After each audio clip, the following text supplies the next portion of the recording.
I'm going to teach you how to practice Chopin's Etude Opus 10 number 1 in C major. The first thing that we should know is know a little bit about the scales and the chords. The scale of C major is like this,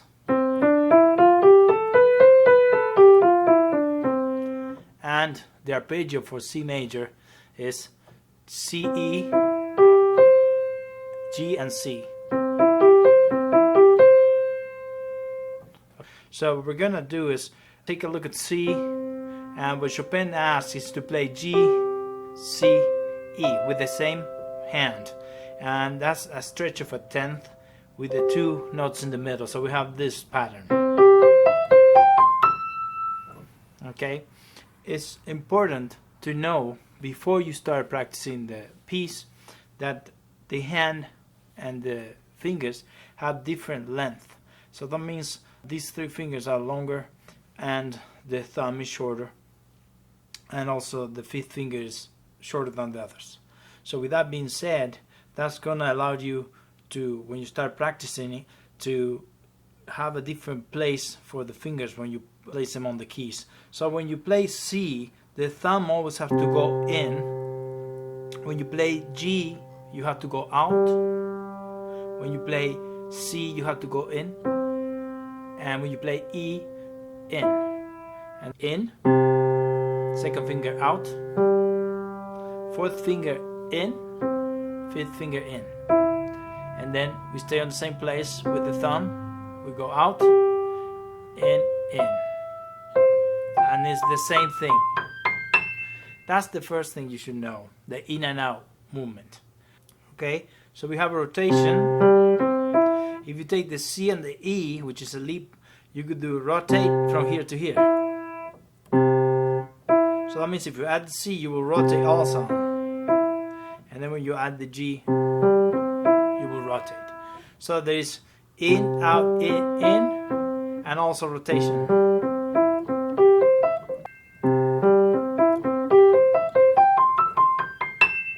Also, there's another thing that whenever you play a chord, what you do is go up, down. So you go from high up, down. So that means on the first finger, you will go down also, and then lift a little bit. Okay, so those three things are very important. Just always keep in mind when you practice the different passages on this etude, the in and out movements, the rotation, and then that you go down for each chord. So if you play the chord like this, you will go down. So that's the very basic thing that you should do. After you have that, there are ways to practice. Maybe what I'll do is try to get one of their pages and practice that. But because it takes a long time for me to practice this piece, I'm going to show you rhythms and exercises that you could do within the song to get it to a performance level. So I will start playing it already the way it is, and I play loud with accents.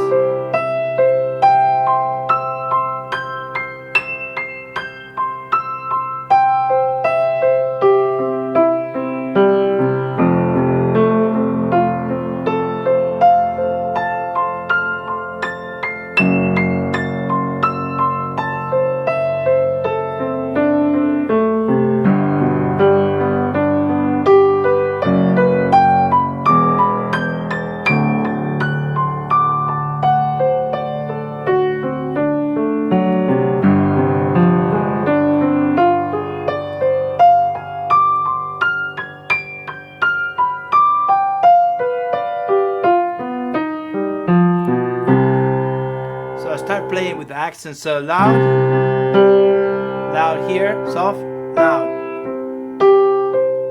In this case, we're emphasizing G and E and leaving the C light. That's one. And then because technique works well from opposite, I will do the opposite. So I will start light and then loud here. Fourth finger loud.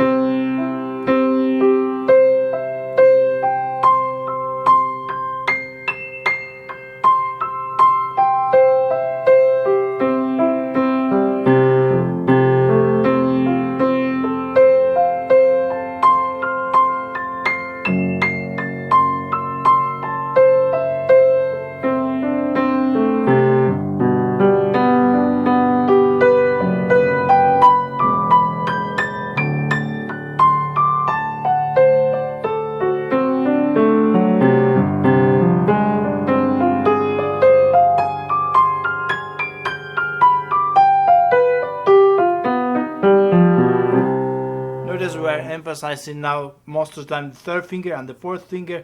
Before we were emphasizing G or E, fifth finger and second finger. So each time you rest some of the fingers, so that way you prevent getting tense or anything like that, and while the other ones are making the force. The next step is just to play it as we go with one accent, which Chopin wrote very nicely on E. So each E on the top will make an accent. So we'll do this now. Accent, accent, to the fifth finger each time. Fifth finger.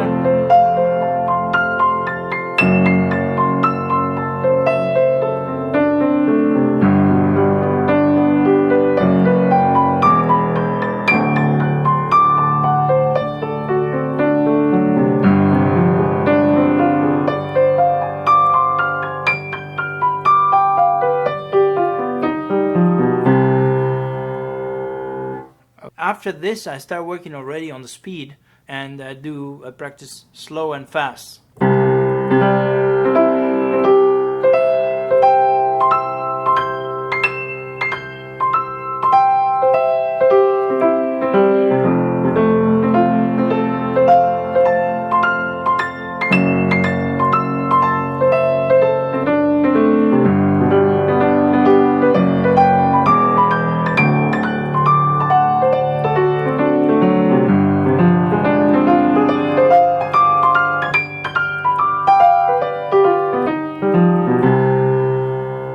Very important you start practicing slow and fast, so this way is a combination of both, and you're not just practicing all the time slow only. So now we're gonna we did slow and then fast. Now we're gonna do quick from the beginning, so 2 notes fast. So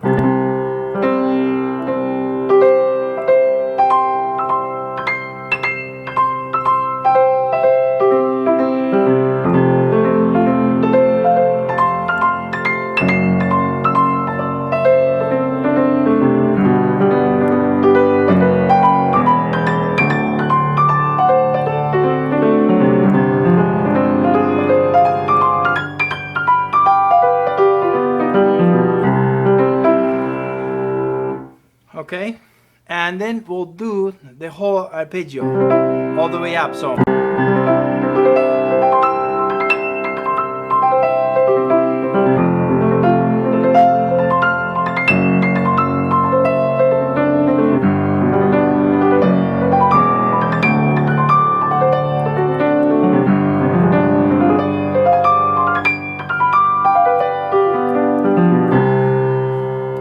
maybe after this I start doing it with different notes instead of going all the way there. I might do this, or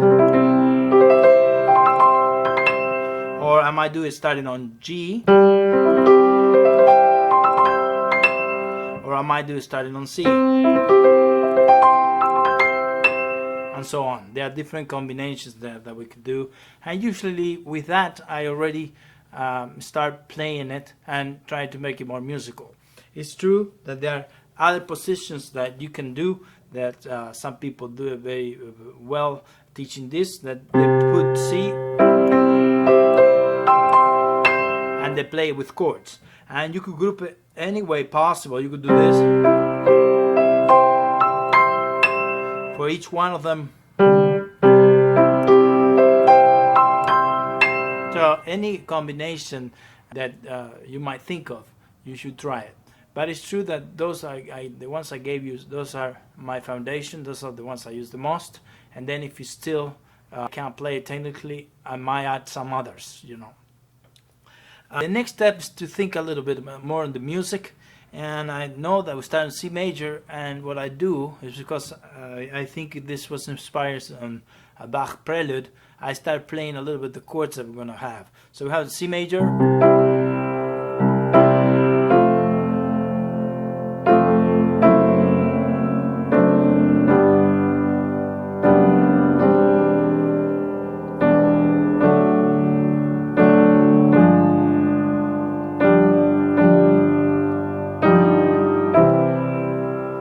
started thinking a little bit on the harmony and not so much on the technique, because I want the whole etude to sing a little bit more. It's true that each time Chopin had an accent on E,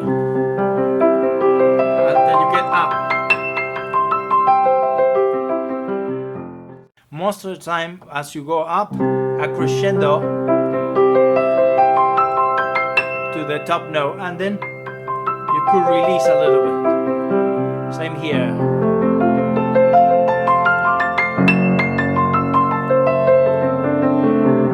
Okay, and that's pretty much it. It's pretty much a straightforward etude, and it's true that he wrote some accents. You had to, they are very helpful to do those accents to help you play the actual etude.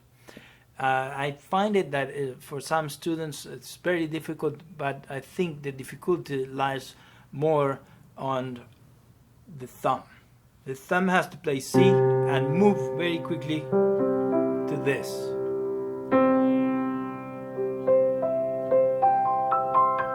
That's what will give you the speed. If you stay with the hand open, you will get tense. So the trick is to play C very quickly and then close your hand. That will give you eventually the speed. So usually what I do is I work out with all of these rhythms, the piece, and then I play it. I do a crescendo and I bring the left hand, and also try to play a chorale with it. And the last thing after I do all those rhythms is the in and out movements, the rotation, and also that you go, when you play a chord, you should go down and up. So you should go down and up each time. Other than that, I play it and I have no problems. And this C, just remember to play it as short as you can, because your hand has to move. After you pass this stretch, let's say some stretches are like this. After you pass very quickly that stretch, I don't think you will have any problems. I hope this video was helpful, and if you enjoyed it, subscribe. Thank you very much.